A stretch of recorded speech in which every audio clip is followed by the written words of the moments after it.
Hello, everybody. Hope everybody's having a good day. And we've got some more fun why you should own your stuff to talk about today. So, we had another major outage earlier this week. This time, Cloudflare went down. I personally did not notice any issues from this one. None of my day job stuff went down. Didn't really notice anything for the littlest bit that I try to interact with. Um, so, just more reminder, a lot of people are starting to figure out that we're now completely reliant on the internet, and yet the internet is completely reliant on a handful of large corporations that don't necessarily have their stuff together as much as they want us to believe. Such as the last big outage that was a DNS error, which is not even a hardware issue. That's something that 321 and your tier 4 data center really don't guarantee against. Lazy programming is something that is your hardware can't really do anything about. And how much of that was, a lot of people said it was lazy programming, a lot of people said it was not just total testing, but it's anybody's guess, really.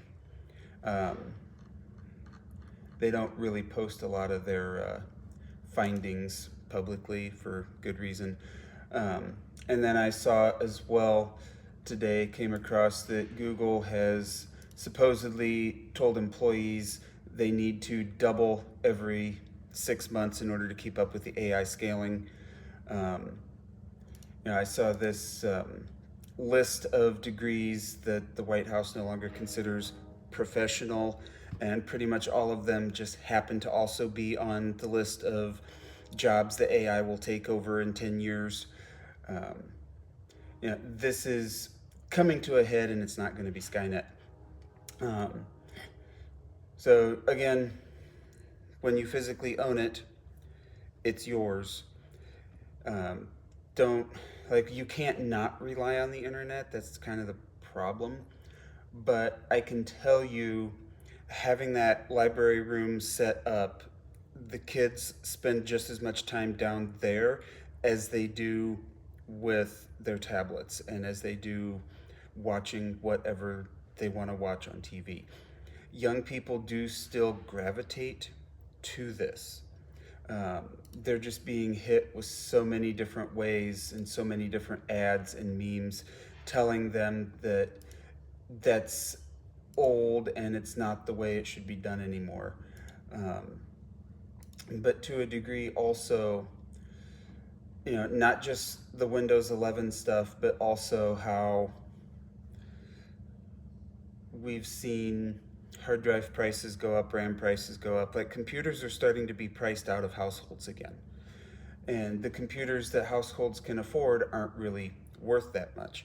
And I've honestly considered refurbing some low cost, business desktops to Linux and trying to use that as an income stream for what we're doing. But the problem with that is, if you don't have a brick and mortar, how do you really sell it? Because if I put on Marketplace, here's a clean desktop with an i5 6500, 16 gigs of RAM, and an SSD with Linux Mint for $175, I'm going to get a smear campaign from PCMR people saying this is a horrible blah blah blah, you're taking yada yada yada.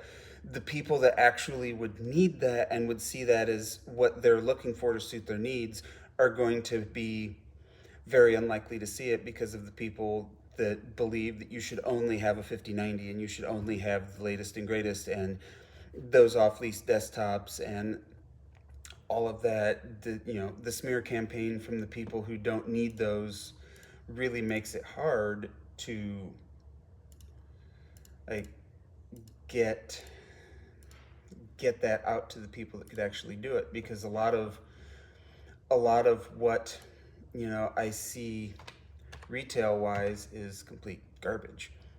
And if I can pick up a old desktop for $75, throw an SSD in it, Linux Mint on it, clean it up, get a nice reliable system to somebody, make a little bit on it to invest back in, that's completely viable. But the problem is so many people that don't believe you should have anything that low. Like if you can't gain 4K on it, you shouldn't have it. Really, that toxicity makes it hard, and that's one of the things that we all are kind of battling as we go through with it. But a lot of if I did a desktop with an i5 6500, 16 gigs of RAM and an SSD, that's a lot better for 200, even $200 than what you could buy with 16 gigs of eMMC and 4 gig. That stuff's just. But now I'm just ranting. So even though I've kind of slacked off on trying to work on through with this stuff and bring news, it's still there. Stuff's still getting worse. We're close to where I live. Google is putting up a data center, and Indiana is publicly not pushing it through, but realistically they're going to give them permits to build on hundreds of acres of protected wetlands. Google just backdoored 176 diesel generators or something like that. They got everything approved saying that they weren't going to have them, and then they backdoored them, and now residents are realizing what a lot of other people who lived near where data centers went up are realizing, that sometimes you can fight, but sometimes it just doesn't make that much of a difference. The fight just ends up still going the way of people who have money, and that's unfortunately that's how it goes a lot of times. But still working. We're getting there. We're working on stuff one day at a time. Keep it physical, keep it owned. I would one day, hopefully, I will